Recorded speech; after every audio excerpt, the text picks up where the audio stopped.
Meron kaming naisip ni Pearl ngayong araw na ito. Anong degrees ngayon? Makita mo sa cellphone mo. Nung last time na lumabas kami, halata ba na walang ligo ng ilang araw? Makakamot naman ako. Di ba ngayon, last time lumabas kami, sobrang init. Ngayon may experiment kaming gagawin. Nakapag-decide kami na magluluto kami ng itlog gamit ang init ng araw. First step na gagawin namin is, iniinit namin yung ano. Kala. Anong kalan? Hindi ko alam. Kalan yung lutuan. Frying pan. O Kalaha! Oy, hindi ko alam yung sa Tagalog. Balay ko, frying pan. Ang kalan gasol. Yun ba yun? Ang alam ko. Ano yun? Ma'am! Ano ang kalan? Kalan? Kalan. Gasol yun, di ba? Yung Yung gas stove. Yung lutuan. Hindi nga sa yan. Kalan yun? Di ba kalaha yun? Kalan. Ang alam ko lutuan ng kalan. Hindi na ako mag-aayos syempre sa video na ito, di ba? Kasi sanay na kayo sa itsura ko. So, maghahanap tayo ng pinaka maputing lutuan na meron kayo. Hindi masyadong mainit ngayon. 42 degrees lang. Mayabang. Pero dyan sa Philippines, I think 32 degrees lang pagtanghali. So, imagine niyo kung 32 degrees kayo, 42 degrees kami. Ganun ang init. Okay. Kalimutan na lang natin. Wow!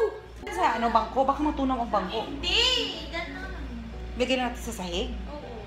Sige, lalagay namin ito sa labas for 15 minutes. Oh my God. Okay na. Pwede yung dyan. Dito na lang natin lagay para mataas, para hindi masyado baboy ang dating, di ba? Pag sasahig. Yan. Ayan, dyan lang siya 15 minutes. Goodbye. Pasok na tayo.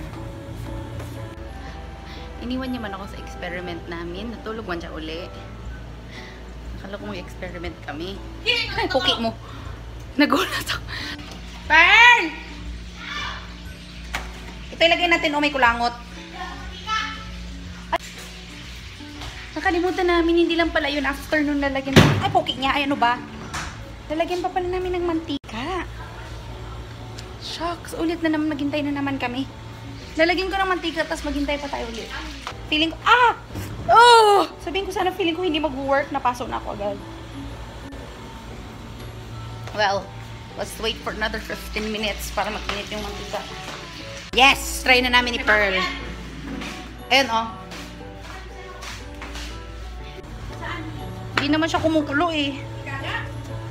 Prito ang itlog. Girl Scout. Alam mo yung Girl Scout? Diba meron din yung nagluluto sa baba? Yung saging mo ng tubig sa baba ng lupa. Ay! Luto nga. Wala pa nga. Tignan mo yung white nga sa bread. Dito na natin.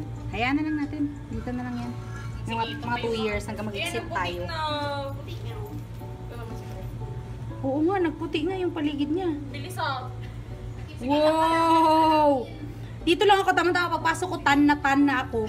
Alam mo yung In fairness. Kakala dito, halika dito. Dito ka. Ay, lapit ko lang sa'yo. Stress, Charlo. So, ibig sabihin, dito lang talaga ako magtayo. Dito lang tayo. Ano mo na lang? Dito lang kami magtayo. Per 3 hours tayo dito. Bigyan niyo lang kami tubig. Magpapatad. Dad, titingnan namin yung aming egg. Tawag ka dyan, tapos titingnan yung egg. Mamaya mag-smooth si barbecue. Wala. Hindi, lahat ng alikabok. Sinisilip namin sa bintana namin. Oh! Tara.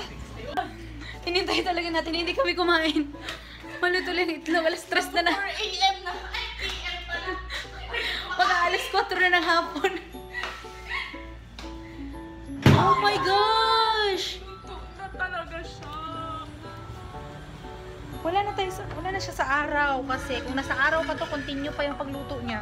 Seriously, ngayon dito, tingnan nyo to. Kanina, yung lutuan nandito siya. So, since gumagalaw yung araw, pag gano'n na siya, pag gano'n. Hanggang mamaya, before sila umalis, i-check namin ulit. Pag alis nila Pearl ng 4 p.m., titingnan natin for the last time. Kasi sure ako yung araw nandun na sa gilid. Wala nang araw doon sa area na yun. So, ay, nako. Kakausapin natin itong taong to ngayon. Calling! Sinagot niya na. Sinagot niya na. Hi.